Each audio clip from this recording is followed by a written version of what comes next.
your Fusionhaa. Oh my god. Segway. That reveal, Yep. that Sephiroth's reveal in Smash was probably one of my favorites. I screamed and cried upstairs. Yeah. I'm not gonna lie. That's probably one of my favorites. Because I'm about to go to video games and perfect. We all damn. Yeah, that was trio of segues. Yeah, it's great. It's great. But yeah, no, that Sephiroth Smash reveal is probably one of my favorite reveals. But what's your favorite game to play, bro? Okay, so it's not Smash. I'm just letting you guys know right now. I'm just letting you know right now, it's not Smash. But right now, I've been playing a ton of Dead by Daylight. Really? Okay. Yeah, so like if anyone watching doesn't know, it's like it's a 4v1 asymmetrical horror game. Okay. And it's PvP, so both sides are being controlled by players. Right. But it's a weird like cat and mouse objective based game. Right. But there's like the perk abilities and stuff and the killers having different powers and like different modifications to the power. Like just it's not beginner friendly.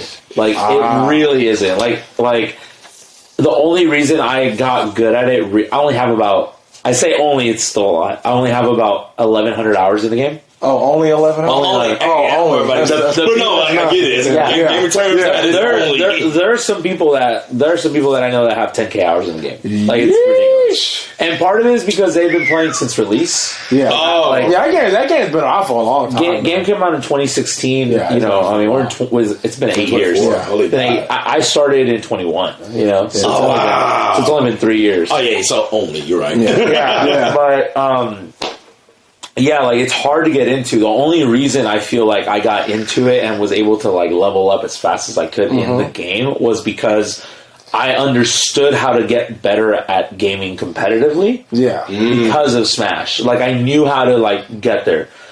Like there's guides on YouTube for this game for every killer. Like, there's so many guides and you just got to know where to look, and I knew where to look.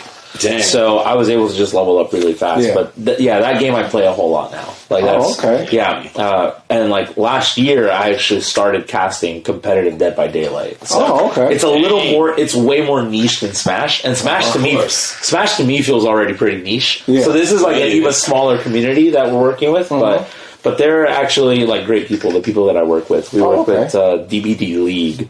Which, there's not a lot of dev support. Recently, Behavior, though, finally was like, here's like a prize pool of like in-game currency for like the top floor or whatever. Oh, that's nice. Which was nice, it's a step in the right direction.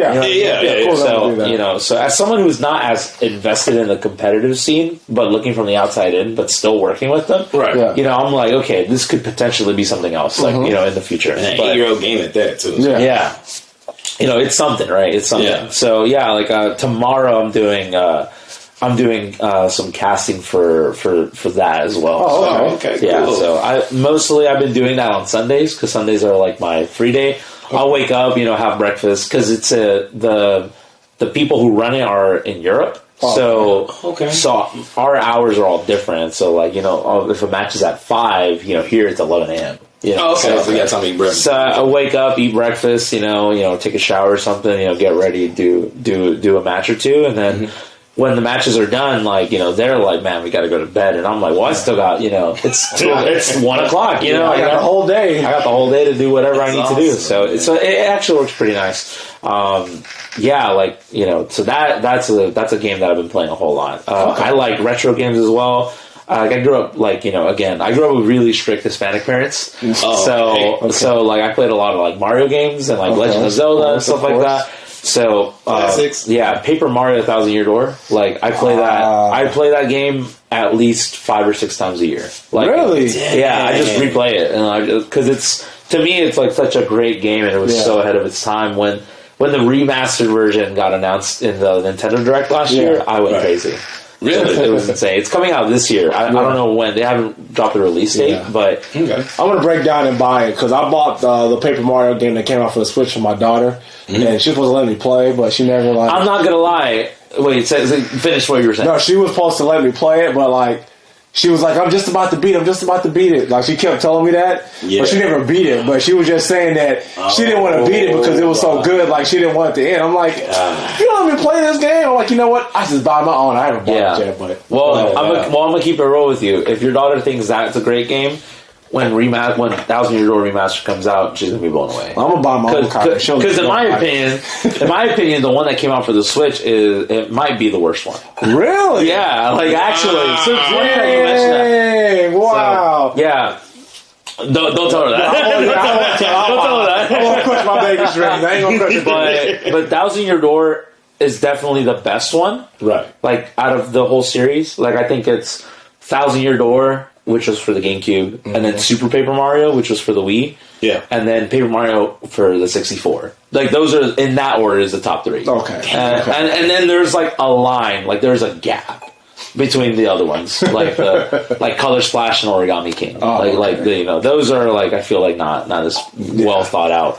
Origami King felt a little rushed, in my opinion, too. So, but 1,000 Year Door, like, was almost perfection. Like, it's that good. Yeah. So when it comes out, it's going to be great. And now it's remastered, so like the music's going to sound a lot different. Mm-hmm. So I'm really, because obviously like you're limited, with like what you could play on the GameCube. Yeah, okay. So now like having that, like I'm definitely going to like come back to Twitch and like stream once that game comes out. Yeah. Like I'm streaming that playthrough the whole time. So, do that. So yeah, it's a great game. I mean that game is up there.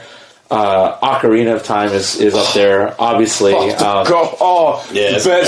Zelda game. That's the best. So, hands down. So I think Ocarina of Time is the best Zelda game, right? But Twilight Princess is my favorite.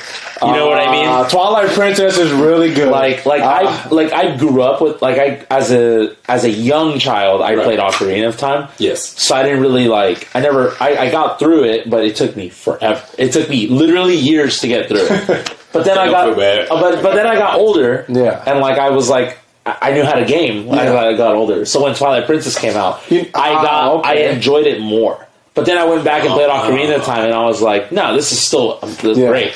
So I will say I think Ocarina of Time is better, but my personal favorite is definitely Twilight Princess. See, I had that same experience with the original Zelda on Nintendo. Like I was really young. I was like 6, 5, maybe even 4. Like I was really young, and my sister had it. I played it, and I was just like, "Oh, this seems cool." But I could never beat that game. Yeah. I was so young. But when I was maybe a teen when Ocarina of Time came. No, I was like 11 when Ocarina of Time came. You were a seasoned veteran. Yeah. And I was like, this is the best thing I've ever played. Like, it's open world. Yeah. It was just the great story. The fighting mechanics were really, really dope then, because at first Zelda was just a sword disappears and just does this. Yeah. Whenever you play with Link, then you got Zelda helping you out, having Sheik, and she's throwing stuff. But now then Ocarina of like boomerang, hook shot. Great. Yeah. But I mean, those two franchises. I mean, any of the Mario games are pretty good.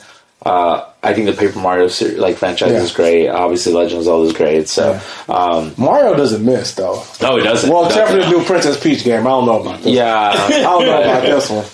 But then, I also played Donkey Kong 64 as a kid, so that was a great game. Okay. For the GameCube, I played Metroid Prime Echoes.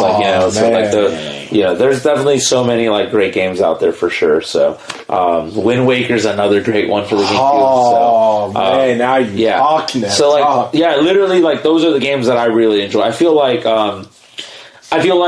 games now they do a service for the audience that they're trying to reach. I just realized, because some people make the conversation of were games made better back then, and I would say yes, but I would also say that the target audience for games now, I feel like it does reach the target audience. Yeah, it does. But I'm not part of that target audience, so that's why I'm not getting as much out of the new stuff that comes out. You know what I mean? Yeah. So, I think the AAA titles now are just phenomenal. Like you said, they reach that audience, they reach the core audience, and if it has a great story, now you have so much technology, you're able to just, the Final Fantasy VII Remake, for instance. Final Fantasy VII, to me, best RPG of all time. Right. But the fact that, but now they have this remake, it's just I could never imagine seeing these polygons as a kid, like thinking, "Oh, this is the best thing ever." These polygons, that's so realistic. Right. To now, I look at it, I see Cloud's like the little things in his hair and Aerith's little ponytail just moving like it's. And the gameplay on top of that, man, it's just phenomenal. But games back then, like, for instance, Conker's Bad Fur Day. Anyone's ever played that before? Yes. Culture. Elite. That's one of my favorite games of all time, too. I sang I Am the Great Mighty Pooh at karaoke one time. No. It was a while. I was under an extreme influence, to say the very least. Okay. I did that one time. Everyone looked at me like, "What the fuck are you doing?" Sorry, man. Like you just had to be there. You just had to be there. It was an awesome day. Okay. Yeah. So, but that's a great one. I mean, Conkers is great. I mean, I don't know if they would want to. I don't know, but like if we could ever get that remastered, oh my god, they should a remake. It would be. I remember they did back in the day. They put it on Xbox, but it sucked. Like the controls were. It was. They changed the controls. They did the same thing for the Banjo Kazooie series. Yeah. Which is another series that I hold dear to my heart. Oh man. Like so, people like Kazooie better than Tooie. I'm the other way around because I grew up with Tooie and then I played Kazooie. Okay. But the problem with Tooie is that I agree. Like the problems that they have with it, I agree with. Yeah. The overworld is just extremely big and it takes forever for no reason, and it's a lot of backtracking. Like the first 3 worlds, the first 3 worlds, the first world of Tooie. You can finish. So every world has 10 jiggies, and you could finish 9 out of 10 in the first world, 7 out of 10 in the second, something like that, 7 or 8 out of 10. Oh, wow. And in the third world, you can only do like 5 or 6 out of 10. Yeah. In the fourth world, you can only do like 3 or 4. So like, and like you progress through like to 5th, 6th, 7th, 8th worlds, and you gain abilities there. Yeah. And then you can go back and finish them. So that's like the hard part about that. I understand that. And because the overworld is so big, getting from point A to point B takes forever. So like, I totally understand that. But like, I got a lot out of that game. Yeah, it's still a really good game. It's still a great game. Like I think again, it's sort of like Ocarina of Time versus like Twilight Princess for me. Like Banjo Kazooie is like a 9 out of 10, right? And Tooie is like a 7.5, 7.75. Right. But I like Tooie way better just because it's what I grew up with. It's that nostalgia effect. Damn. But those still both great games. When Banjo got announced in Smash, I cried. That was the reveal that I legit cried for. Because it was just like I was a 5-year-old kid again. You know what I mean? Brought you back. Like, I was 5 or 6 years old again. Like it was great. Now I'm a little disappointed that his toolkit and his play style is the way it is. Alright, so do you like playing with Banjo? Because I like playing with him like for fun. Like it's just, I just don't like his little egg thing where you hold B, you press B and shoot the egg and then you hold it down. You just So when he came out, I dedicated about a month to picking him up and like trying to figure him out. Okay. And I was just like, it's not doing it for me. Yeah. I was so sad. I was like, it was a big womp womp. Yeah, especially with the characters you play with. Banjo's not for you. Yeah, he's a bad character. He's not that good. And like, he like tends to like have like a more defensive play style that I just like can't get behind. Yeah. Like I like playing a little bit more aggressive. So you're one of the people that like, if you throw me off the stage, you're not going to let me get on. You're going to just I'm gonna try to make sure that you don't get on. Yeah. Like you're gonna have to work. You're gonna have to work to get back. Yeah. Yeah. But the job will be done. Yeah. But also the game Smash is a game that rewards defensive play more than aggressive. Yeah. So that's why I also like if I practice the game more. Right. And if I just committed to playing more defensively, I probably would be a much better player. But I'm just, it's not what I want, It's not what I get out of it. I don't get enjoyment out of that. Yeah. So I don't, Yeah. There's nothing wrong with that. Oh, you're talking about you cry with the character coming back to Smash? Yeah. Sora to Smash. Sora killed me. Sora killed me. Like I was just sitting there because I love Kingdom Hearts. And then the music and everything was just so epic and beautiful. I'm just like, I didn't even notice I had like a little features. I'm like, oh dang, okay, all right, I'm okay. No, nothing to see here. Nothing to see here. Yeah, that was Sora coming back was like the. They said they stopped announcing DLC after Sora came out, and if anything, that was like a hyped character for years and years, even since the last game. Yep. So the fact that Sora was the last character, and they made it the last character to be announced, like I thought was a great way to close it, to close the chapter on like new content for Ultimate. Yeah. Now I think Sora is like a lame character in the game, really, but because it's like single like hits and like the combos and stuff are really weird, and I think like the pace of Sora, like in terms of like combo routes and like approaching like neutral and stuff, I think it's very slow compared to some other characters. So I'm not a big fan of that. Again, because I'm not a naturally like defense. I like fast paced, like aggressive. Which is why like I can't play melee. But I love watching Melee because it's so fast. Yeah, you know what I mean? Melee is crazy. Yeah, man. So. And I never realized how fast it was until I was actually playing with his kids. And I was like, I hadn't played in a long time. And I played with your kids were destroying me. I'm like, I was good at one point. And they don't even like I was good, that, bro. Yeah. I was good. What had happened? But when I picked up Ultimate, I'm like, man, it's time for me to go back to my roots. It's time to become a god again. You went to the hyperbolic time. Yep. Like, nope. I logged in an insane amount of hours. And I'm like, okay, now I'm back, baby. We're back. Yeah, because that motivated me to take my son to go to the Houston Expo gaming thing, and so I'm like, man, kicking Chaz's ass, and kicking your son's ass.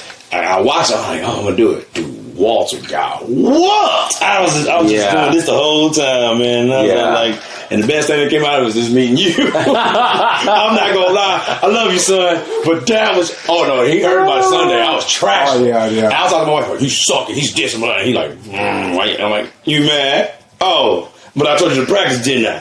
And boy, I was like, let me tell you something. I was your sponsor. I said, I got you here. I bought DLC characters and stuff like that. I pick a barking, feeding you. Well, we don't talk about feeding. My kid, right? Yeah. And I was like, and I'm thinking, I told my wife, I said, the best thing is like, I talked to this commentating guy. He's cool. It was you. He's cool. That's the best thing that came out of it. My son was getting his ass wheeled.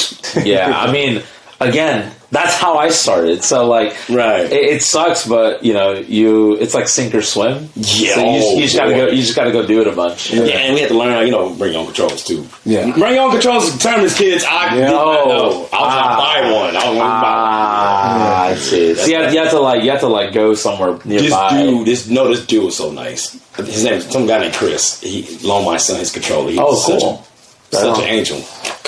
Yeah, I'm trying to think. I might know who that is. That guy's great. If it's who I think it is, that guy's... He's like, he's not from here. He's like from out of town. Do you know how he looked like?